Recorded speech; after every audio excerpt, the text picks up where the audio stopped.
Good evening. Hello.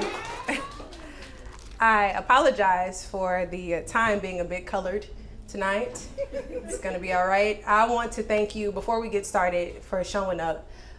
This event means a lot to me. It was a vision that was given to me by God almost a year ago, something that felt too big for me, very scary, a lot of different obstacles. I don't know about everybody else's week, but this week I had some uppercuts going on. So if you experienced that, thank you for showing up and for being here. And welcome to the inaugural Brok'n Lettrs. Thank you. All right, so before we get started, we have my cousin in the cut over here, Nia Banks, aka Blue Hoodie Art. She'll be doing a live piece throughout the show. I'm gonna reveal that before the show wraps up. We have Monsieur JPL. JP. He's Haitian, the accent is fine. It's cool. It's cool. And in case you don't know me, my name is Brea Joy. I am a Louisiana native, relocated to Atlanta 3 years ago. And yeah, we're gonna kick it off. Oh my God, thank you so much. It's that. All right, so before we get started, I have some house rules, right? Y'all have been in the swing of clapping. This is poetry, right? So the stigma is snap, right? But it's open. So if you feel it, snap. Can I hear some snaps? Okay. But if it resonates with you, you can clap. So let me hear you clap if it resonates with you. Okay, I just said something really poetic. You feeling it? Snap. Snap if you feel it. Okay. Test run. Test run. But it resonates with you. So I just said something that resonates with you. What you doing? Clapping. We're going to revisit that. Okay. We also have Miana over here in case anyone would like something to sip on at the cash bar over there. And we have Mr. West, who will be doing videography and photography. We also have Kleenex in case you get a little hung up over your emotions. It's an open space. So I want to invite you tonight to feel. Okay. A lot of the time we suppress, we feel the need to hide. I have the best and the worst friends in the world because they had me really hung up just a few minutes ago. But I want to invite you to fully allow yourself to feel whatever, whether it's joy or sadness or actually there's a lot of anger. You know, those are the top 3 emotions. But I want to let you know that this is a safe space for everything. Okay?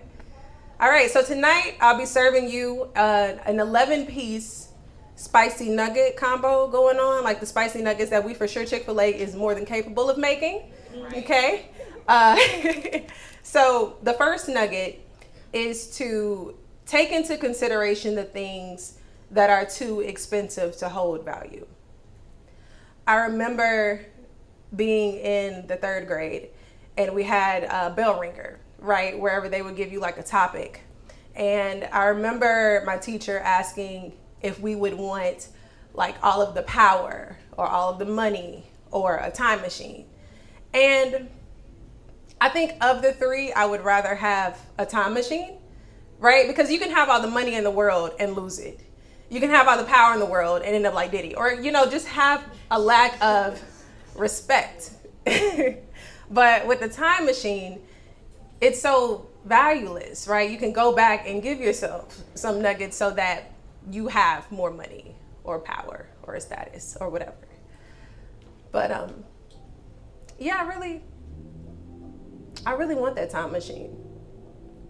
And it's not to make my cash money long or anything like that, but it's so I can pour a little more light and a little more joy into a little jar and give it to every version of me so that they know that every battle scar will morph into the most remarkable beauty mark. We really need to unpack this time machine thing because I wouldn't use it to cause a wrinkle in time, but I would zap into our childhood bedroom so I can hug you. Well, me, not you, because hugging you in my bedroom is weird. But I would zap into our childhood bedroom and hold you tight and dry your eyes. I would affirm you as you realize that you're beautiful. You are still whole even though all of your innocence was taken. I would braid your hair with bows and buy you a brandy doll so you did not feel mistaken to grow up so fast. I would freeze time and hop back into my time machine. But not to give myself the patent to Microsoft so I can become like a billionaire with a bunker or anything crazy like that. We're gonna actually pin that one. I'll zap into the bathroom as you're finishing up your makeup to go cake up with what's his name, and we just gonna call him Devontae, because child, it's always a Devontae. I would hand you a makeup wipe because your hand got a little heavy, but I get it.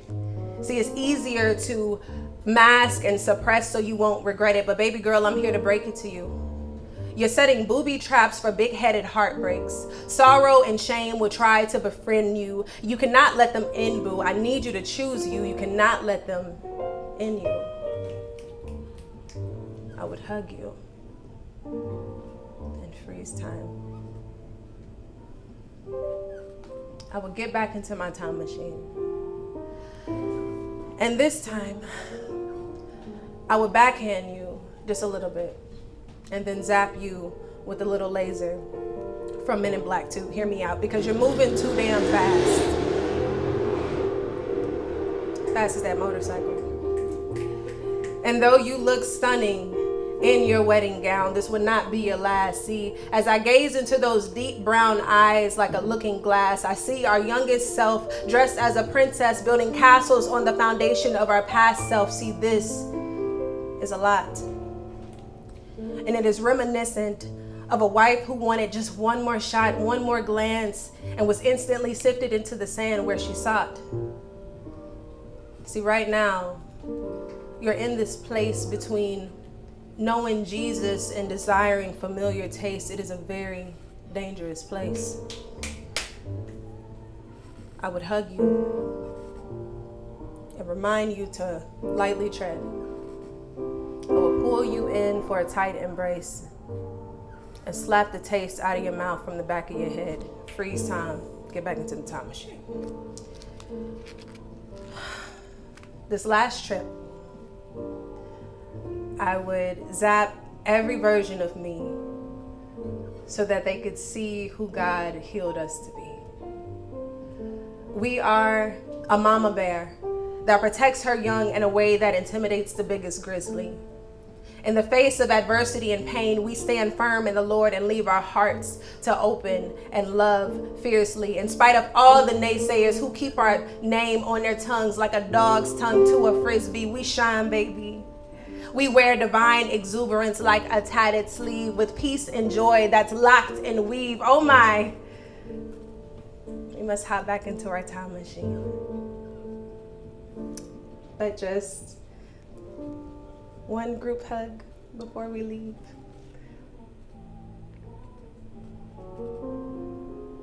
I know everything ain't perfect, and it took a little longer than expected. But I hope that you respect that every speck of this journey will always be worth it. Thank you. We're gonna clear up the house rules real quick. So the clap, we're gonna save that to the end, right? Right. Okay. That is fine. It's all good. It's a learning experience. We're learning together. All right. So nugget number 2, how you love yourself spills over into how you receive and give love. So also, full disclaimer, this is interactive, right? I don't want to feel like I'm talking at y'all and y'all just like, and not fully understanding what's going on. Like when I ask you a question, I want you to respond and, tell the truth. We're family. It's an intimate space. Okay. So aside from the shower, we'll do a show of hands. How many of y'all look at yourself naked at least once a day? Okay. Keep your hands up if it's twice a day. Okay. 3 times a day. 4 times a day. 5 times a day. What y'all got going on? Like, I mean, why you naked all the time? What you, JB? Why you 5 times? I take naps. Oh, okay. Okay. I mean, you know, if you like the cool on you, we're just gonna move along. Okay. So for those who don't look at yourself naked a lot, I want to encourage you to look at yourself naked a bit more. You know, like really look and fearlessly hop. Ride every curve, then stop. Nosedive into both sets of dimples. Appreciate every beauty mark and acne scar caused from pimples. Thank every joint and organ for making their design seem simple. You see, this temple was wonderfully created so you could just be. I find so much freedom in that. Nudity.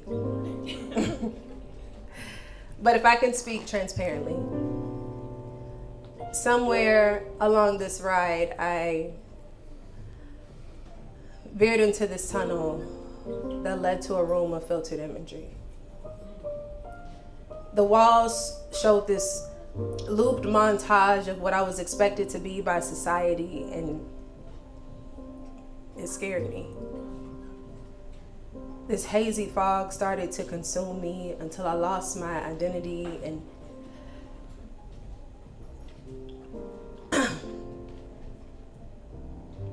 I am so sorry. This ain't good enough. I need more. My chest ain't big enough. My waist ain't small enough. My money ain't tall enough. I need more stuff. More money, more influence, more masks to disguise myself. I hold no desire to recognize myself. I wake up and make up how I want you to see me. Pick another shelf or another show for the masses packed into that small black screen. I am exhausted. And I suffer in silent screams. My mind is tired. My soul is weary and grieved from every spirit of comparison that would just leech, then leave this ride. It's starting to feel like a downward spiral, with jerking turns and abrupt yearns to go viral from strangers in hopes. I am exhausted.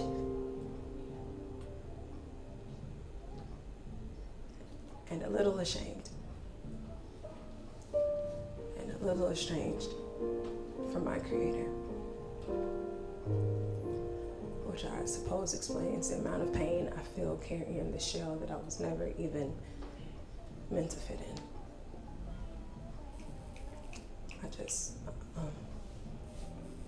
I need some help. I need some help taking it off, please. Don't just sit there and stare, please help me. Don't just tap and scroll, because it's really taking a toll that I cannot afford to pay. Just help me. Help me get my nudity back.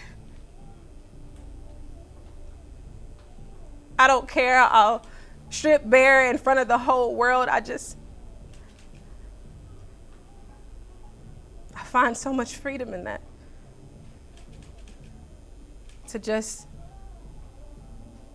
be.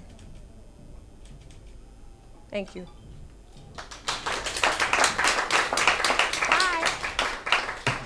Tess. Ooh, the enemy is busy. That was a part of it. It's fine. We rehearsed it. It's all good. It's all good. It's all good. Okay. So we got nugget number 3. Agape love is always worth the risk. Amen? Amen. Y'all know what agape love is? It's unconditional. It's unconditional. It's the love that God gives us. So I'm going to need a volunteer. I'm going to need a volunteer to come up to the stage real quickly. I don't know what's going on. Thank you. Oh my gosh. Y'all just looking at me. Yeah. What's your name? Teresa. Oh, hi. Hello. I'm going to get you to stand right here in the stage. Give it up for our beautiful Teresa, my cousin. Okay, so we're gonna play rock, paper, scissors. All right. So whenever I was in college, we went to freshman orientation, and we used to do this icebreaker that was the rock, paper, scissors tournament. And so we had a big group of people play rock, paper, scissors against each other. Whoever loses, not saying, I'm sorry, I shouldn't have judged you. Whoever loses basically has to chant the winner's name. So we're going to play rock, paper, scissors. Okay. Go on, shoot. Okay. And, so we're going to split this up. So let's have from Kanai to the wall, y'all can chant, Brea joy, Brea joy. And then from Jalen on back and on across to the bar, y'all can chant Teresa. Is everybody clear as far as what team you're on? Mm-hmm. Yeah? Yeah. All right, so on the count of 3. 1, 2, 3. Brea joy. All right, you ready? Brea joy. All right. Brea joy. Rock, paper, scissors. You gonna shoot. All right. Rock, paper, scissors, shoot. Brea joy. Brea. That's okay. I won, y'all. Give it up for me. Thank you. Thank you. Thank you so much. You're good. Okay. The mic is going. Can y'all hear me okay? Yeah. I'm just gonna stop touching it. All right. So that was fun. I appreciate you. I don't know. As I explore and date, I really wish dating was as easy as rock, paper, scissors, right? But, right? But instead of rock, paper, scissors, shoot, like it'll be like reason, season, lifetime, shoot. But I don't know what the rules would be. Like, that's kind of tough. Like, does season trump reason? Does lifetime beat season? I don't know. Because I'm sure that all 3 serve their own purpose. But I think that's why that uncertainty makes me so damn nervous to play the love game. See, I've fallen before. But baby, my prince, my prince was so dashing and charming. See, he always knew what to say so that I could never hit the floor. I introduced him to my world, but he taught me how to explore. Every kiss, every caress and longing gaze made me yearn for him more. It was an intoxicating wanderlust. And not a day passed without me daydreaming about us. I mean, maybe 4 or 5 mini me and yous. Your eyes, my smile, our hue. Oh.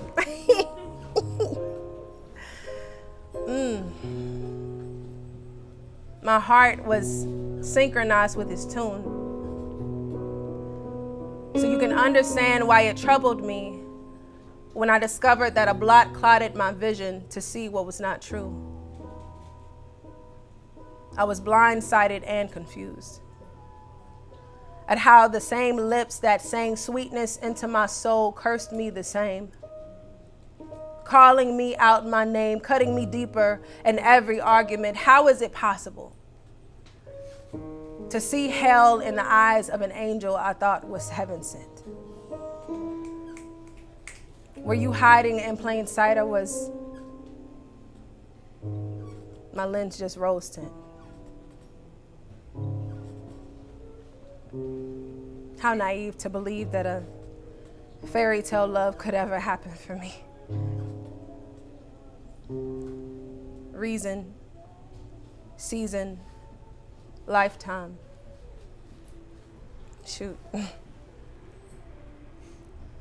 While all 3, I'm sure, serve their purpose, the uncertainty of winning at the game of love makes me so damn nervous.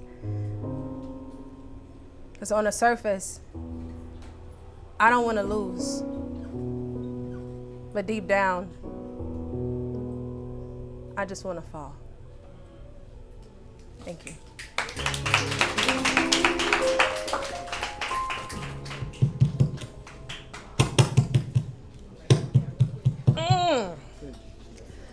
We gonna test this out real quick.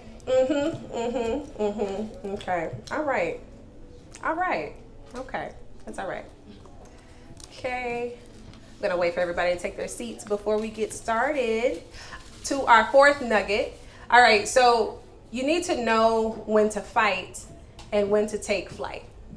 Right? I think one of the greatest gifts that God gives us is discernment. And a lot of the time, he shows us signs and answers with like that FedEx spiritual same day answering. But because it doesn't always align with what we want to hear, we just ignore it. Right? And I think that's how you end up at jobs or in relationships or in situations that you weren't even meant to be in. Because you got caught up fantasizing over a fairy tale.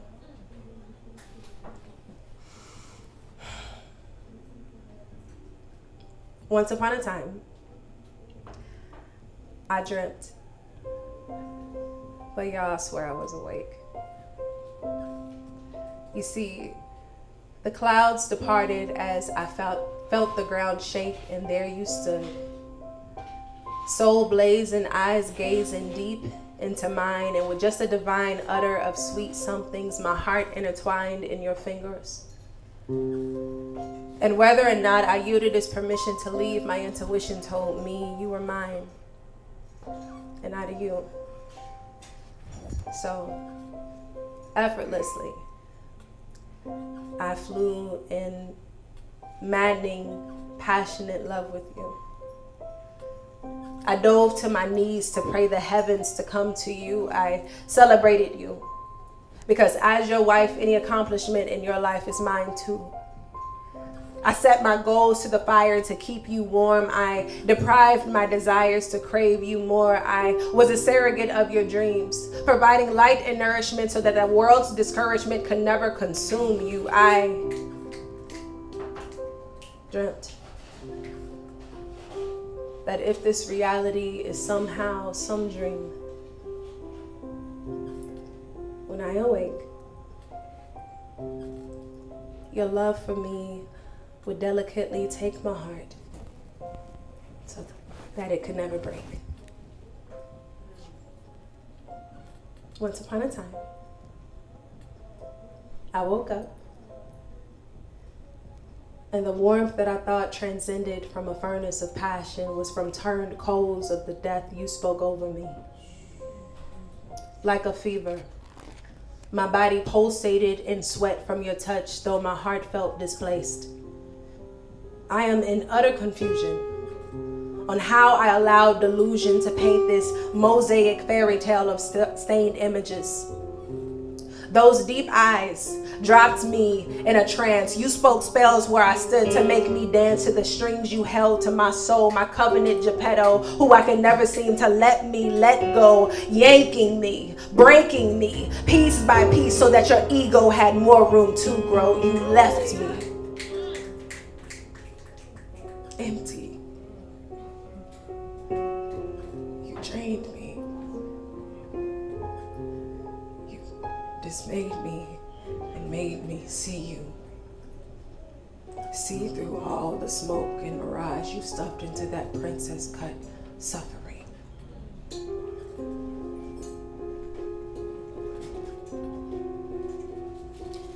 If this reality is somehow some twisted dream, if I were to awake, I pray my heart that was torn from the seams gets sewn into the streams that I wallow in each day. For it is from the shattering of many pieces that God's art is played and placed on display. Thank you.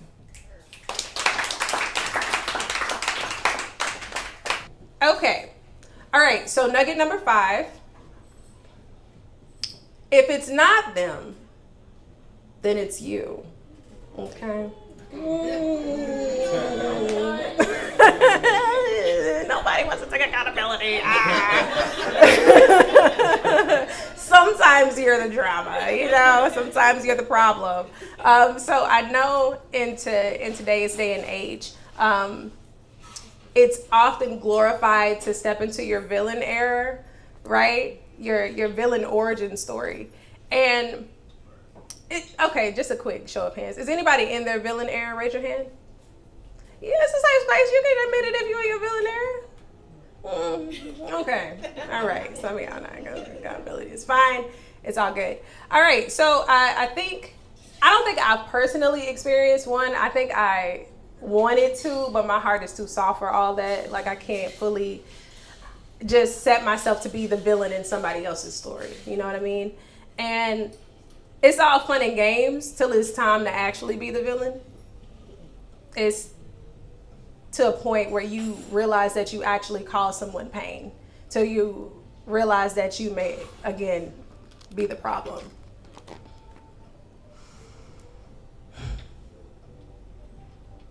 I have experienced great pain.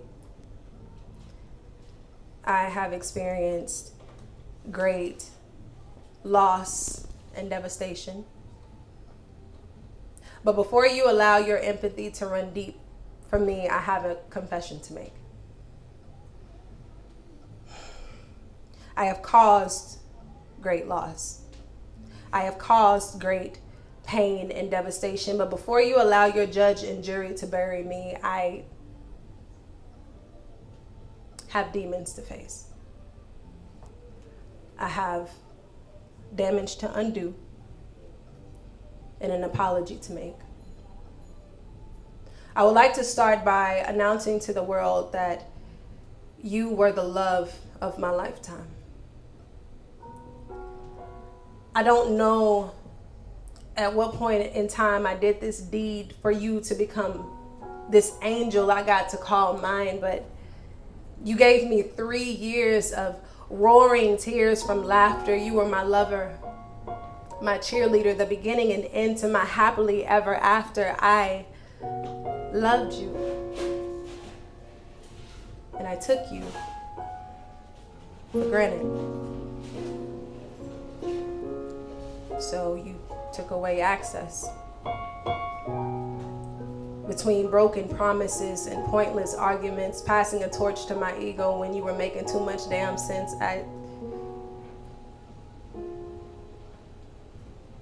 you expected me to be selfish so I can only own up to it. I rested you on my heart. So when you uprooted everything, I flatlined, saw red, and fell apart. Resurrecting as a monster that snagged at your wings, I allowed what was left of my heart to dismay me and portray you as a fallen angel. I have a confession to make. I was an author of intentional mistakes. See, it was easier to get you to hate me as I dove into my villain era. I'll never forget the look on your face when you came out to the birthday slashes on your tires from me, your newfound terror. That was, I regret it. Now I can admit that it was quite arrogant for me to believe that I could give you 100,000 reasons to just forgive me. Just forget it. Just move on. I don't blame you, nor forgive you for ghosting me. It leaves me haunted. It leaves me feeling daunted, wanting you, confused by the hell I caused my angel to go through. I have a confession to make.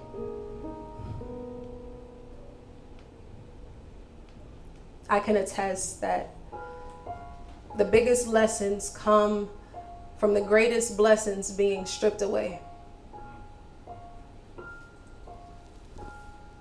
I would like to confess to the world that I am the sole root of dismantling a bond that was once intertwined with the love of my lifetime. Thank you.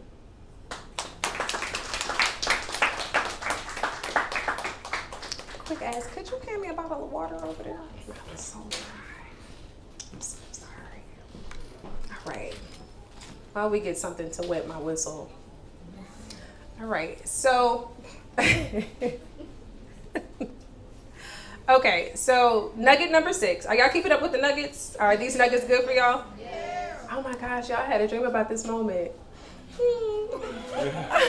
No, it just, I was like, what? Why was some red light and what was Jalen doing here? Jalen is my nephew with this dress situation going on. Thank you. Oh, you opened it for me. Thank you. Oh.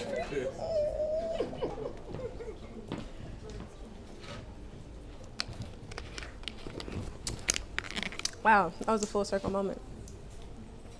Okay, so nugget number 6. It is better to allow yourself to try and fail than to fail before you actually try. So as big as a cliche as you miss 100% of the shots that you've never taken seems, I think it actually holds weight.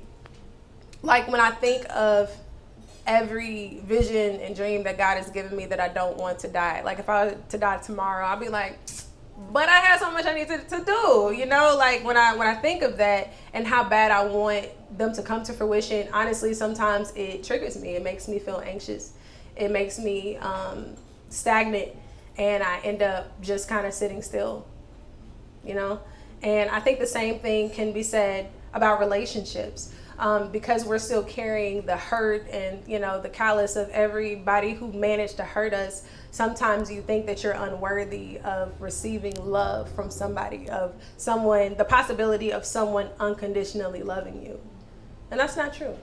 So I encourage you, you know, if you're that person who's dealing with that insecurity, who's dealing with, you know, everything from the past, to let that shit go. You know what I mean? Respectfully. Let it go. You don't want to miss out on who God has aligned for you because you're carrying the weight of the past. Yeah? Amen. There you go. I always believed in y'all. Just want to be clear.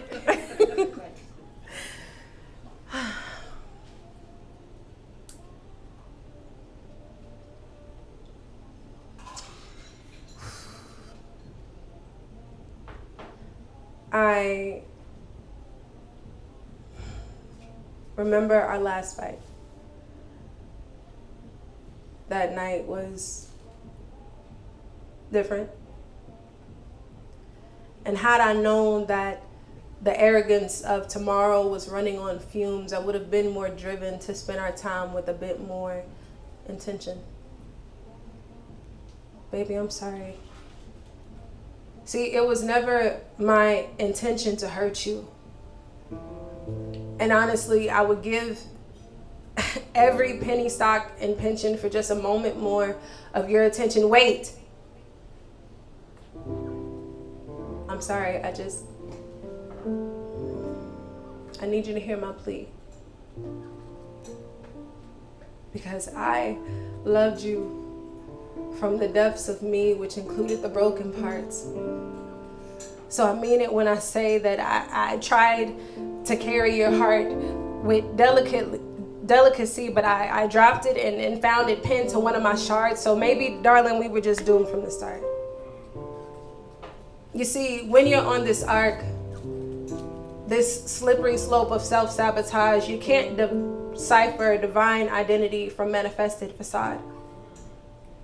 You don't know when to give to that gander or spare the rod. You don't know when to speak up or just smile and nod. You don't know if you should just give into this uphill battle or continue to try. You can't decipher the voice of you, the voice of the enemy, and the voice of God. And so before you have the chance to fail, it only makes sense to cave deep into your vices, wandering aimlessly in the dark with the Glock switch. And by the time the clock ticks, the clock clicks and holds between who I said I was, who I actually am, and who I can no longer pretend to be.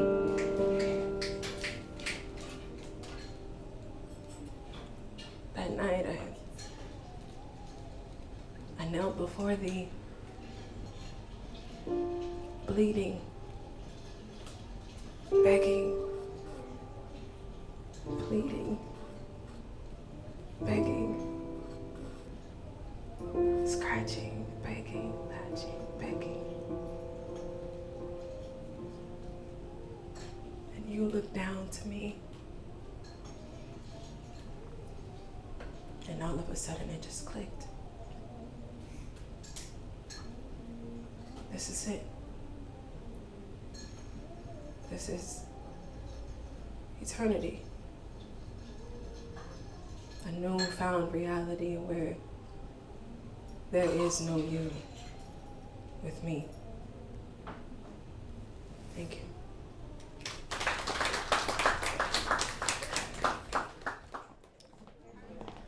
Good evening. Hello, guys. Hello again. I've been working.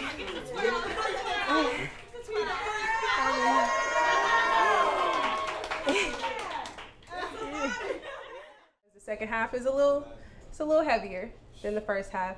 We have our wonderful songbird, Jay Payal, who's gonna do a musical selection for you guys. So enjoy.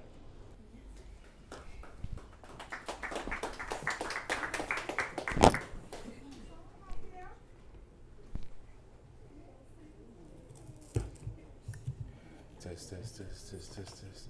How y'all doing tonight? Good. If you're feeling good, say hell yeah. Hell yeah. That was sexy. I like that. Y'all clap for yourselves tonight, man. Anybody like old school out there? So I grew up on old school, yeah, I think I want to just chill out with y'all tonight. If that's all right with y'all, say whoop whoop. Whoop whoop. All right, let's do it.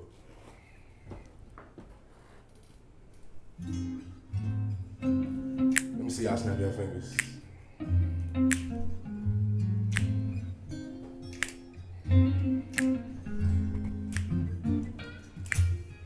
I guess you wonder where I've been. I searched to find love within. I came back to let you know, got a thing for you, can't let go. My friends wonder what is wrong with me, 'cause I'm in the day from your love, you see.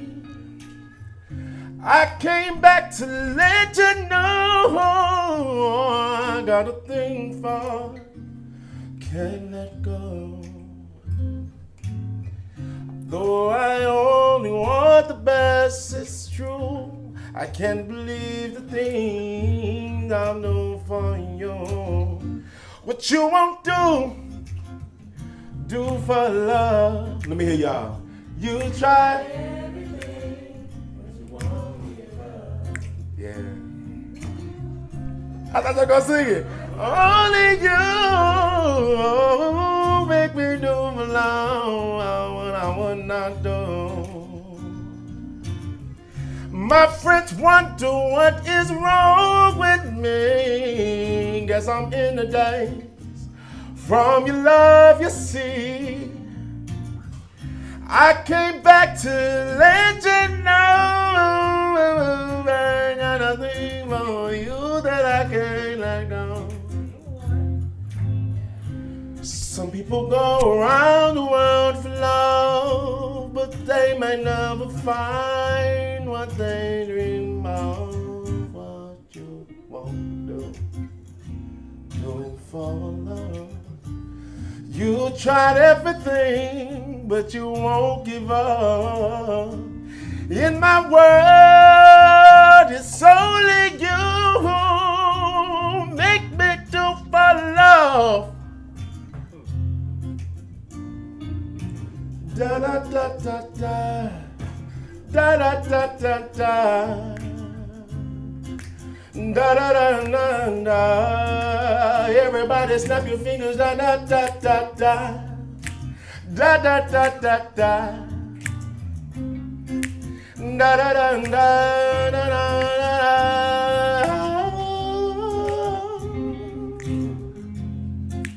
Ooh, ooh, ooh, ooh.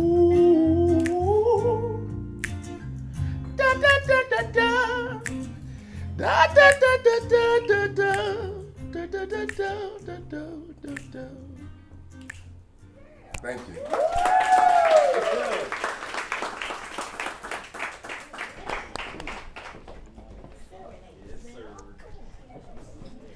I low-key feel like y'all can do better than that. Y'all give another round of applause to JPR. Thank you so much. Okay. How y'all feeling? Y'all good? Y'all still feel light? Yeah. Anybody cry? That's all right. That's all right. I paid like $15 for this cleaner just by using. You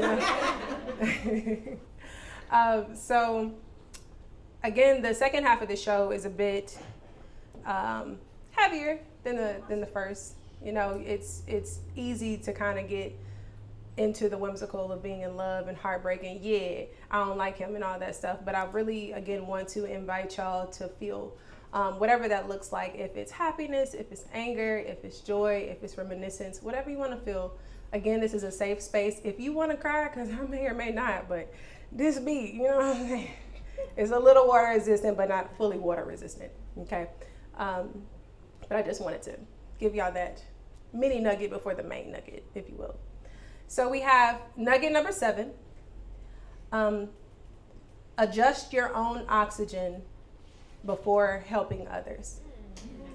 Right? They tell you that on the airplane. Before you help that person. So there are a few controversial,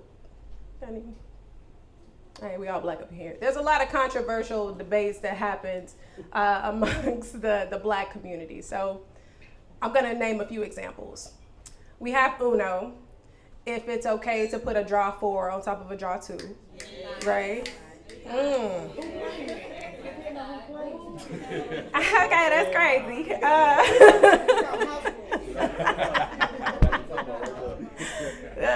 Developing that rift already. So the next thing would be, if Bobby Brown really was the problem, like if he really was the demise of Whitney Houston. Because I saw the Bobby Brown Untold story, and she had a little situation on their wedding day. There's if water is wet, right? And then there's if you put milk before your cereal, right? Or if you put cereal before the milk. I'm more of a cereal before the milk, because why are you wasting all that milk? You're not even going to use it, you know? And then the last thing that always got to me was if Rose had room on that door to let Jack on. That's the one that really pisses me off. You know, it was a fling. Let's sit there, right? Let's unpack Rose and Jack, because, in the beginning, they were quite smitten and with commonality and sexual tension, yet when all crashed and burned, all that lust and dedication took an abrupt turn, not to mention locking eyes with someone who could be your soulmate. As their soul slowly leaves their eyes, you speak life into them in hopes that they will never die. You hold on to her hand as your body slowly freezes. And you feel almost selfish to ask, is there room for me? It's interesting. I've actually experienced something similar to that. But we were more like Apple and Jack, or some might even call us freaking frack. In fact, at a drop of a dime, I could never think of a time that I wasn't by her side. Always had her back. And I just knew she had mine. Maybe that was the problem. That every issue she faced, I tried to replace the savior to resolve it. You see, when you crown yourself with the savior's complex, you could not possibly predict what comes next. You just prepare to fight and fly out to the rescue throughout every day and night, exhausting your wings to protect someone who's in denial of even needing saving. She never asked me to, and I never asked why. So eventually, your tears run dry, your back grows weary, your feet sinks with disparity. My missions became arguments.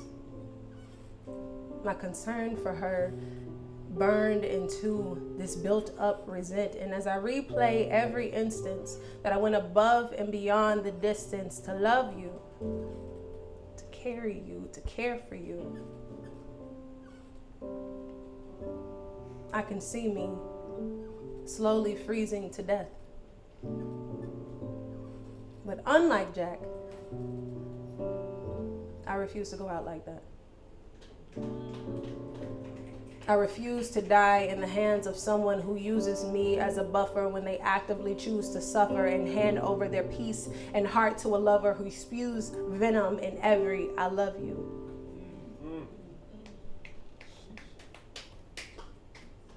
I love you. But it is time for me to hand back this crown. Otherwise, I would die in the hands of someone who tells me they love me as they watch me drown. Thank you. Take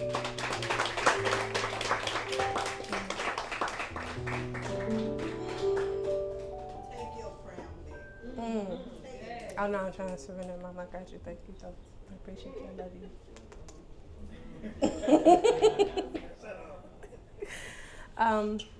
So nugget number 8, there is room for healing to be both reprimanding and rewarding.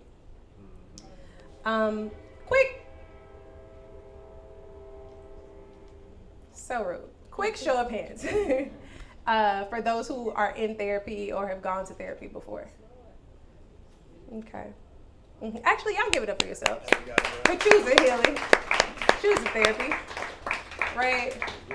And just, I'm talking about talk therapy, not like physical therapy, you know what I'm saying? I get therapy, but you know. Here. I think the biggest thing is therapy. I've learned a lot. I've cried a lot. You feel it. But I learned a lot. I started therapy, oh wow, it was a year ago this month. Oh my God. I'm doing it, crying through it, but doing it, you know. But I think that honestly, it's just been the biggest roller coaster. And it's one that I enjoy, and it's one that I honestly recommend for everybody to try at least once. Yes. You know, I get that therapy isn't for everybody. I get that everybody isn't ready for therapy. But try one session and see how it goes. Even if you're doing great, just see how it goes. You know, it's not always waiting until you're bleeding out.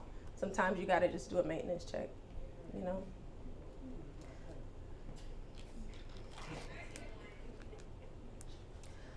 So, as commercialized and encouraged therapy is, I don't think think anybody does a good enough job of explaining how ghetto it is. Like, when it comes to the journey of unmasking and undressing and unraveling every single wound, it's just ghetto, you know? Rewarding, but ghetto. And in my last undressing session, this 10-year-old little girl came out as ego, just stomping and screaming for a chance at tomorrow, hoping that tomorrow would bring more healing, hoping that tomorrow would bring more joy and comfort and the feeling of being wanted. See, today taunted her because it was Father's Day. A day to celebrate those who act a little bit more than a sperm donor. He's a protector. An extended manifestation of God's hand on earth, a daddy who would break the neck of every son and daughter who went after his son and daughter. But how do you show honor to someone who didn't even want her? There's a broken child bearing a child until she's broken. A broken child beating his broken child, leaving her esteem choking on a short leash, teaching her that love is conditional. People are replaceable. Pain is inevitable, especially from those who say they love you the most. This little girl held these principles close, making it hard to let someone into her calloused heart, especially when she's experienced so much pain from the same hand that held her and tore her apart. No accountability, just entitlement.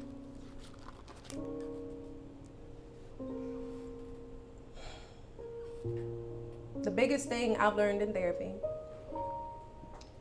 is that healing is having grace in the face of adversity. Healing is an active decision to progress into the best version of me. It is allowing your heart to frolic in God's hand, allowing his divinity to grow and transform and guide you to the other side of brokenness. Thank you.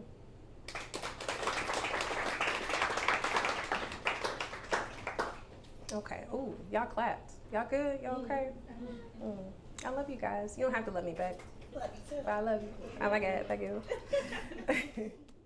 So, nugget number 9. Forgiveness is just as much for you as it is for those who need to be forgiven. I'm gonna be honest with y'all. I feel like I know just about everybody in this room, but for those who don't know me, I love me some Jesus, y'all. Oh my gosh, I love him so much. Love him so much. So much. And over the years, we've developed a very straightforward way of communication. Like before, when I was being disobedient and just wanted to blatantly do what I wanted to do and ignore him, he would speak to me through my body. And I didn't like that. I was like, we don't have to go through all that. You don't have to make me sick. You don't have to have my auntie come over way before she's supposed to come over just because I wanted to go over that guy's house. You know what I'm saying? We don't have to do that. It's very unnecessary. It was giving very much Jonah, very much Gideon, you know. But now we're good. You know, I still pout, but I'll do whatever he says. It's just one thing that he's still dealing with me about, and it's during my prayer time when he shows me somebody I really, I can't stand. Like, you know, when you're praying and your heart and just crying and all that, and he's like, hey, pray for your ex real quick. And I'm like, there's no one else? I mean, I'm gonna do it, but I just wanted to ask if there was someone else who could do it. But yeah, it just curious. But even through that experience, he's highlighting a piece of my heart that I haven't given to him yet. You know, through that reluctance, through that bombastic spiritual side eye that I'm giving him, you know, it's highlighting a part of my heart that I haven't surrendered. So, yeah. I think through that, you don't necessarily have to forget what they did, but it is up to you to actually forgive them. Yeah. One of the hardest things about forgiveness is acceptance, especially to someone who actively rejects you. I used to question God as to what misstep did I do to deserve a father who never managed to see the best in his kid. One of the hardest things about forgiveness is acceptance. Acceptance that your love for me may never be expressed wholeheartedly, but rather by recklessly tearing me down before the world does, right? Acceptance that I will never hear, "Well done, son," until my race is well done. That shit used to really get to me. An olive branch, becoming a figment of my imagination, no empathy, no hugs nor pats, just mugs and love lost in translation. Just callous resent and repeated repentance for every time I would quietly scream, "I hate you." I have my own son now, and he shines in a way that brightens up my darkest days. I thank God for gifting me with the manifestation of a healed me, an assignment, an opportunity to pour everything that as my father you drained me of. See, I sharpen him with a double-edged sword of discipline and love. I remind him that the time we spend together, I never take for granted. Father, I need you to know that I accept you. You and the little boy inside of you that prevented you from being the father I needed you to be. I need you to see that I accept you. In fact, I forgive you with no expectation of an apology. Thank you.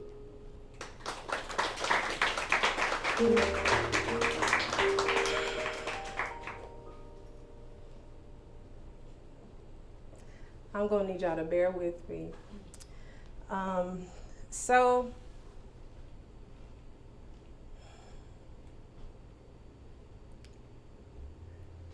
nugget number 10.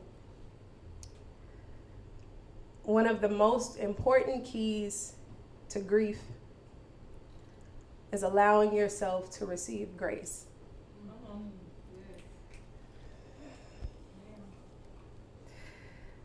Remember how I acknowledged how ghetto healing is? Grief is his first cousin for sure. First cousin.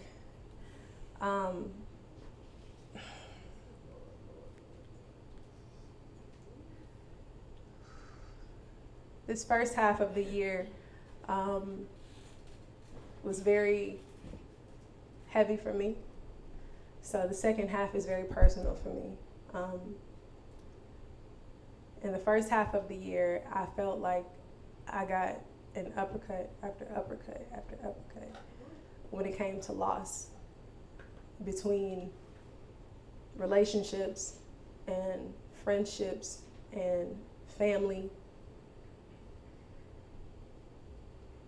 I don't know, I think that amount of pain that I experienced was very foreign to me. I hadn't experienced that, and I found, this isn't a part of the piece, by the way, I just wanted you to know. Okay, I'm sorry, coping.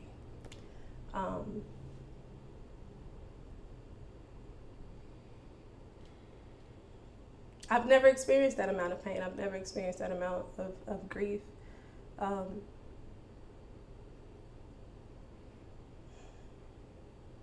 I lost someone who was like a father to me.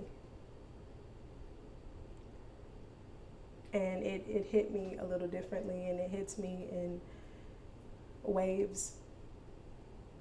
And I wrestle so much with pride and being a perfectionist and trying to seem strong.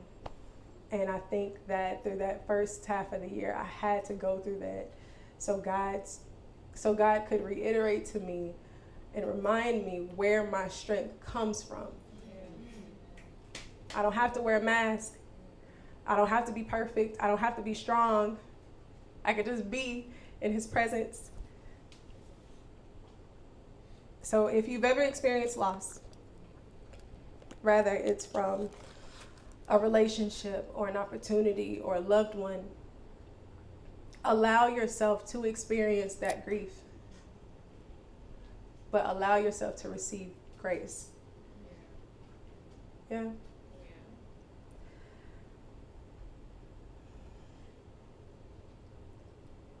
I'm trying not to be selfish.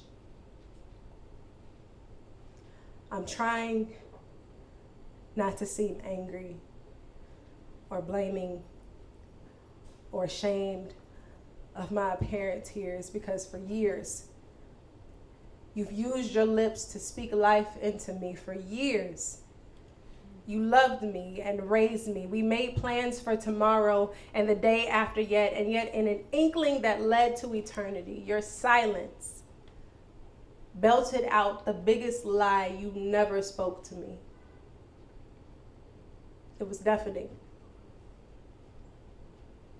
Tomorrow came, and the day after that, you were gone. So am I wrong to just give up trying and just be selfish, be angry, drown in the stream of my tears that boil from anger and roll with grief? You see, grief, it comes in waves. And if my tears are to a tsunami, then my heart is the tip of Sumatra, because at times I feel like Frank Sinatra, for this love of mine was taken from me, but what feels like was coercion by her own hand. And here I stand, feeling like a foolish clown, juggling grief and the temptation to slip deep down into depression, juggling confusion, because out of every word you ever spoke to me, there was never a confession of what was killing you. It's killing me to know I could never fuss at you again, to stop all that damn smoking. It's killing me that you let cancer uppercut you, leaving our hearts to be achingly confused with no peace of mind. Just broken and juggling and drowning. I'm trying not to be selfish. I just wish you allotted me the opportunity to love on you longer, to cuddle with you closer, to listen deeper, to trace our lineage back to the beginning, to sit in silence and watch the stars in the country sky glisten, smoke since you've been gone. A piece of me just feels missing. And even though I know you're in eternal rest with the Lord, I still look for you.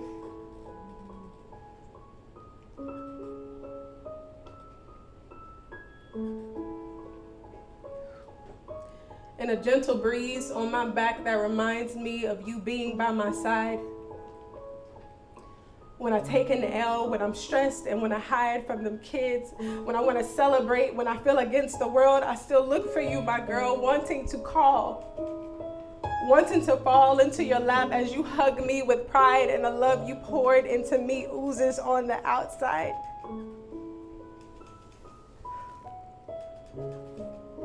I just pray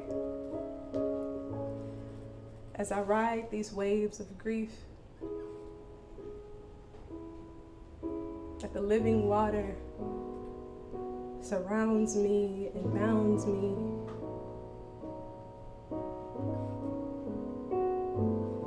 Back to shore. Thank you.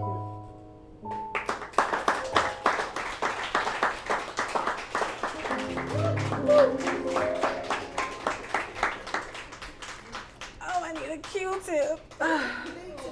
Jeez. Oh, okay. Y'all, that was really hard. Beautiful. Okay, girl. Okay, so I just need a second, y'all. I'm sorry. Thank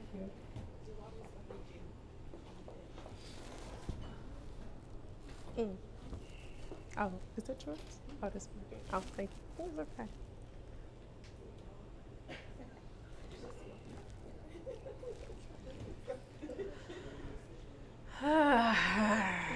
How y'all feel? Y'all okay? Y'all good? Okay. You're not okay. That's okay. I love you too. Thank you. You old faithful, because you told me you loved me the first time. Thank you. Before we move into this final nugget, I want to make a few acknowledgements. I want to, again, thank y'all so much for showing up. Thank you so much for supporting this vision that God gave me almost a year ago. For those who knew about this from when it was just an inkling of an idea, to those who have constantly encouraged me through the anxiety that I felt, through the imposter syndrome that I went through. I want each and every one of y'all to know that your presence here and support means the world to me. So thank y'all. Thank you. Oh my gosh, I love y'all big. Thank you so much. Thank you. I want to acknowledge again, Mr. J. Pierre. I don't know. Do you care if I use the accent? No. Mr. J. Pierre. He hates shit for y'all who walks in with her. It's French. For being my accompanist in crime, I appreciate you. I appreciate you, sir. Thank you. And then we have my amazing cousin, aka Blue. I ain't tell y'all her name. Nia Banks, aka Blue Liddy Art. Okay, she's gonna show y'all the piece that she's been working on throughout the show. Give it up, y'all make some noises. Yeah,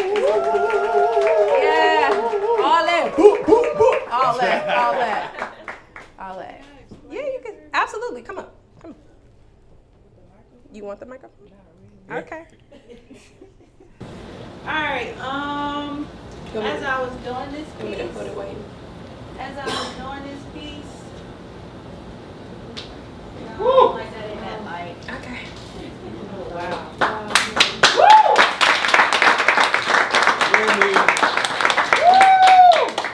All right. As I was doing it, I just thought of brokenness, so I did kind of like a broken mirror in the background.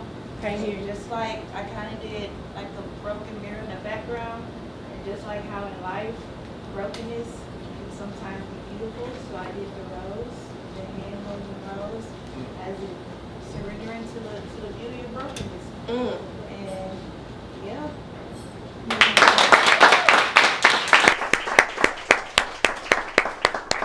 Thank you, cousin. Y'all really gotta follow her. Also, if you're not following me, follow me, Official Brea Joy on Instagram. But y'all definitely have to follow Nia. She has an immaculate hand. She hasn't even been painting for super, super long, but the gift is oily. It's oily. I gotta definitely check out her work. For sure, for sure. Gotta check out her work. Absolutely. Check it out. That's her mom right there. Y'all better, hey.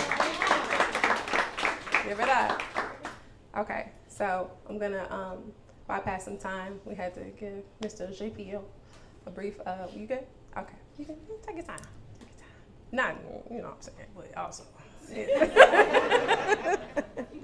Not that much time, brother. We on restraints. All right. Did you get some water? No. Okay. Do you want to get some water, sis? Yeah. You're gonna get some water. Good. That's fine. Okay. Oh, urban colloquialism conversation going on in between. If you know, you know. So, nugget number 11, you are always worth it. Say it again. You are always worth it. The Lord, huh? He showed you that, you know. So, full disclaimer, I meant to tell you this at the beginning. Throughout this process, everything that I've recited thus far was my rendition of the letters that I received. And I'm already a pretty empathetic person, but it kind of forced me into a place of discomfort of having to draw deeper into empathy, so that not only am I making it sound good, but it's drawing truth. You know, I'm staying true to the letter and the intent of everybody who wrote. So this is being recorded and sent to everybody who submitted a letter. I appreciate you, and I thank you so much for trusting me with your vulnerability. And that's about it. Yeah. I encourage you to continue to seek healing, because that's the whole thing. That's the whole premise of this, is they submitted a letter of something that they wanted to be free from, an experience or heartache or whatever that they want to be healed from.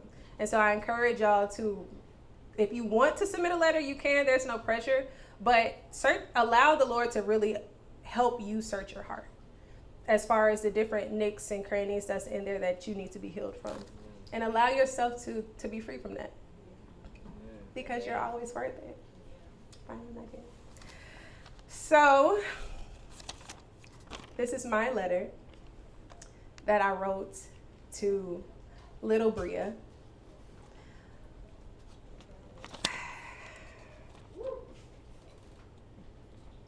All right. Dear Brea, this is your future self writing to affirm you. You probably don't know what that means, but I want to reassure you that I am someone who constantly works to make you proud. I know you feel alone right now, with your siblings gone and your mother thousands of miles from home. But one day you'll understand why that was necessary. I know you feel insecure about your transition glasses that Grandma got you, but she means well. She always does.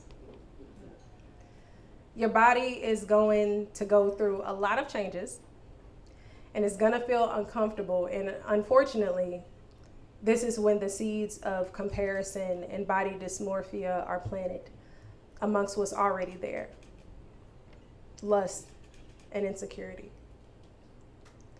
Your innocence wasn't always protected, and that doesn't fall on you. You were made fun of because of your dark hue, and that doesn't fall on you. You lied about being from New Jersey to seem cooler since you were the new kid. That falls on you. That was stupid. This ain't a movie. Around this time, your personality is developing, but you still feel shy around your family. I know at this point in the letter, you're probably thinking, when does this get better? Are we famous? Did we marry Usher? Yes, no, nah, he's married twice. It's a whole situation. Honestly, I want to tell you every friendship that will fizzle. I want to tell you every relationship that won't work out, and really everything to do to avoid suffering. But I can't. See, it's through suffering that your creative art is born. It's suffering that makes you empathetic and kind and intentional. It's through suffering that you cling to the Lord. It's through suffering that you push through each day. And I know that doesn't sound sexy, but all of it is so necessary. In about 2 years, you're going to truly connect to Jesus in such an amazing way. He's going to breathe life into the dreams you're holding on to. He loves you that much. Beyond that, I love you so much, and I will forever protect you and work to heal your wounds. And most importantly, make you proud. With love, Brea.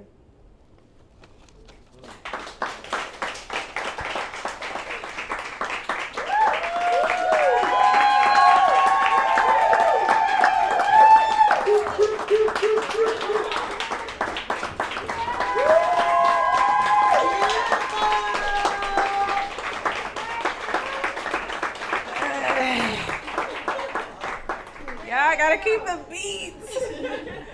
I gotta keep the beat. Jesus, it's just, I feel like I look crazy. Jesus. Yeah, this is by far one of the hardest things I had to do. Again, if I haven't expressed it enough, I can't express it enough. Thank y'all so much for breathing life into a vision that God showed me almost a year ago. And even in a very bleak dream that he showed me even earlier, with seeing y'all in this room and not knowing what we were doing in this room. Again, I want to encourage y'all to seek healing. It's so much freedom in it. Seek forgiveness. Genuine forgiveness is so much freedom in it. And seek Jesus. Can we just pause right there real quick? Seek the Lord.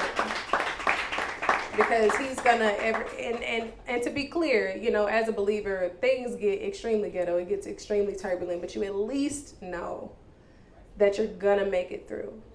No matter how long it takes, no matter how ugly it gets, you at least know he's gonna bring you through. So thank y'all again.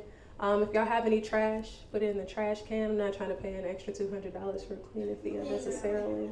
Again, to Miana, Nia, JPL, you know, thank y'all so much for contributing to the show. Thank you. I appreciate it.